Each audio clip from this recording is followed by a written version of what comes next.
Hey everybody, welcome to 321 No Kiddin. I am Bobby the Awesome, and I am on day 5 of the Fearless 30 Challenge. And today's prompt, is an interesting one. The question was, what is the biggest mistake I've ever made? And in my opinion, I don't know that there's just one. And also, because of my journey and because of reflection, I love reflection. Anybody who's listened for a minute knows I love reflection. It helps me discover what I can't see in the present moment and helps me modify my behavior or my mindset or whatever the thing is as I go forward. And the way I feel about mistakes are that they're just like learnings, and that everything has meaning and purpose. So it's not really a mistake anymore. I should actually look up what the word mistakes means by definition. Maybe they weren't the best choices, but I believe they're all intended to get me where I am. When I had first started 321, I thought it was as simple as quit my job, do the podcast, get enough sponsorships.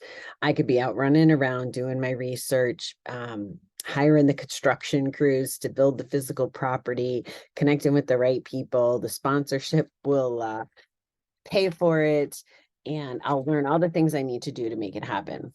Well, what I discovered was podcast sponsorship does not really pay anything. I think it pays like $10 every 1,000 downloads or whatever. It's some obscene amount of downloads per dollar or whatever.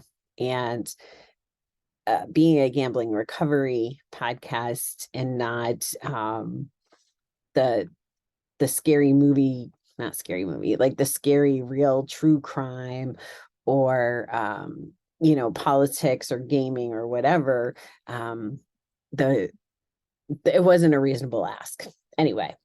So that's what I thought when I left, and little did I know it wouldn't work that way at all.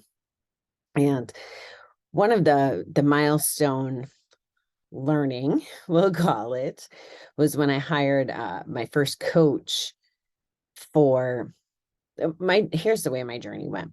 I did an online class to learn how to podcast because I knew nothing about how to do it, and I was petrified, quite honestly.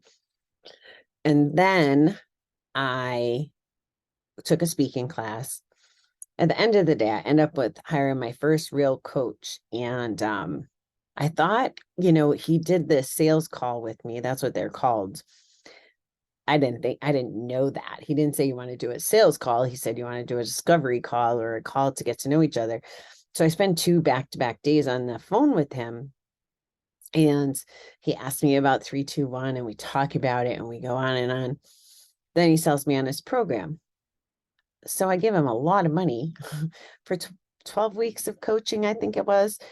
But here's the thing. He wanted me to be a coach. He wanted me to do things the way he did. And that was not my intention at all.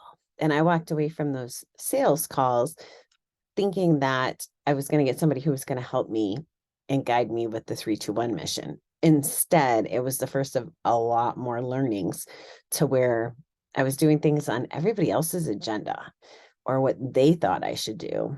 And it's not until maybe the last year or so that I've gotten really, really strict about having my blinders on, is what I call it.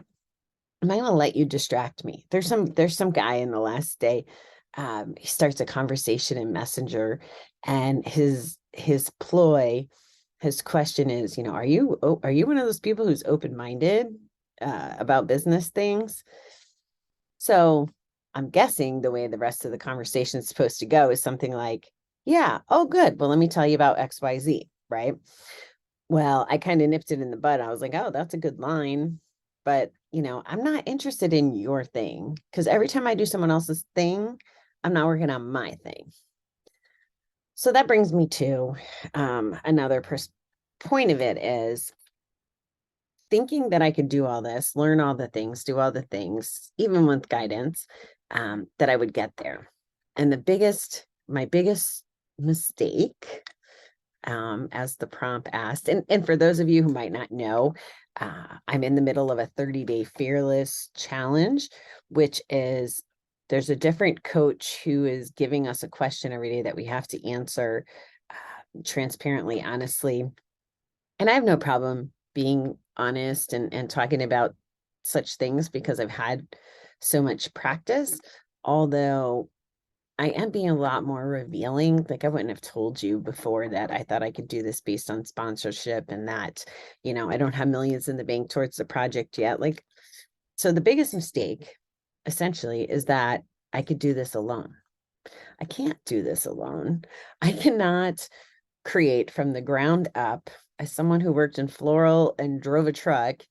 Even though I'm educated and very smart, it doesn't transfer to like my resume or anything. I don't have millions in the bank. I'm a freaking ex-gambler, right?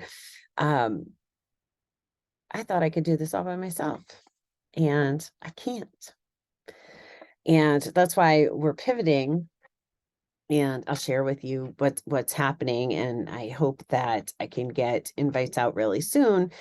But we are creating, we're going to use Facebook as the vehicle, but it's going to be a volunteer network to get 321 up. So for example, I don't know how to write a grant. So I'm going to see if there's a volunteer out there that wants to be the grant writer. And I plan on building the organization as if it was like a paid organization, but just based on volunteers and anybody who wants to donate. And then at least we can get some momentum. And I envision it long term to where I can have paid employees because we've got some momentum. And of course, the volunteers would be the first choice if they wanted to, go on the books. I'm envisioning it with people that have other careers and other things, maybe it's people in recovery who are working their 12th step or just want to be of service.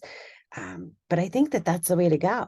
And if I started that way 4 years ago, I call it the awesome army. What kind of awesome army would we have built by then? So we will see. That's my biggest mistake is thinking I can do it alone. And my biggest pivot for that is creating a volunteer community, which, oh, by the way, one of the biggest things I've learned the last few years, and I wish I knew this my whole career. But again, not a mistake because my career would have ended up different and I wouldn't be here. And we've talked about that before as well. But I wish I knew how to be more collaborative a long time ago. I've always been fiercely independent to a fault is now what I recognize, to a fault. I've always been able to take care of myself, but I've also pushed away help and collaboration when I could have used it in hindsight. So that is my biggest learning. I appreciate you being here with me on day 5, and I will talk to you soon. I love you, beautiful people. Bye for now.